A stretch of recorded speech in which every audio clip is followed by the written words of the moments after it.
ជំរាបសួរសួស្តីពុកម៉ែបងប្អូនទាំងអស់គ្នាស្វាគមន៍មកកាន់ Channel រៀនភាសាកូរ៉េ MNKO Learning ទាំងអស់គ្នា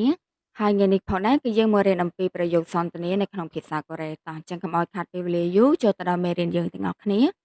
មេរៀនទី6 가족이 몇 명이세요? តើគ្រួសាររបស់អ្នកមានសមាជិកប៉ុន្មាននាក់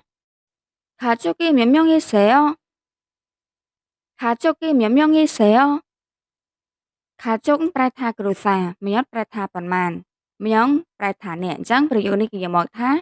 តើគ្រួសាររបស់អ្នកមានសមាជិកប៉ុន្មានអ្នក 우리 가족은 모두 넷이에요. 우리 가족은 모두 넷이에요.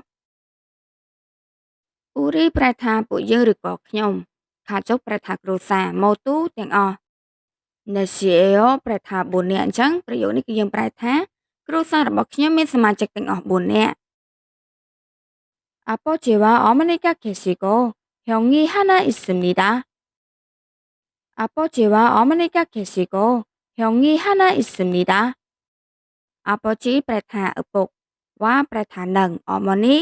ប្រែថាម៉ាក់ 계시고 ប្រែថាហើយនឹង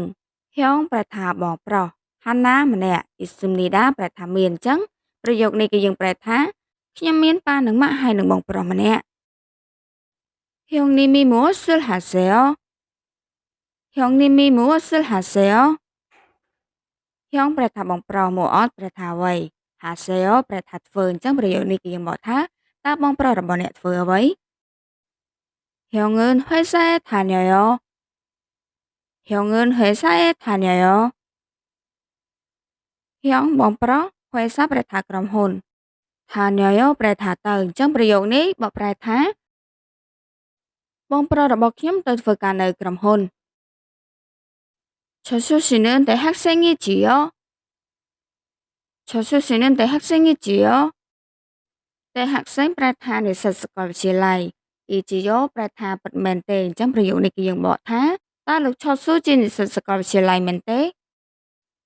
어느 대학에 다니세요? 어느 대학에 다니세요? 어느 ប្រែថាមួយណា 대학 ប្រែថាសាកលវិទ្យាល័យ 다니세요 ប្រែថាទៅអញ្ចឹងប្រយោគនេះគឺយើងបកថាតើអ្នកទៅសាកលវិទ្យាល័យមួយណា 서울대학교에 다녀요. 서울대학교에 다녀요. 서울대학교 ប្រែថាសាកលវិទ្យាល័យ 서울 다녀요 ប្រែថាទៅអញ្ចឹងប្រយោគនេះគឺយើងបកថាខ្ញុំទៅសាកលវិទ្យាល័យ 세울 តោះឥឡូវអញ្ចឹងយើងមកអានប្រយោគសន្ទនាយើងឡើងវិញទាំងអស់គ្នា 가족이 몇 명이세요? 우리 가족은 모두 넷이에요. 아버지와 어머니가 계시고 형이 하나 있습니다. 형님이 무엇을 하세요? 형은 회사에 다녀요. 철수 씨는 대학생이지요? 어느 대학에 다니세요? 서울대학교에 다녀요. តោះឥឡូវអញ្ចឹងបន្ទាប់ពីយើងអានមេរៀនយើងឡើងវិញហើយយើងមករៀនពាក្យថ្មីៗនៅក្នុងប្រយោគសន្ទនាយើងម្ដង 가족 가족 គ្រួសារ 명 명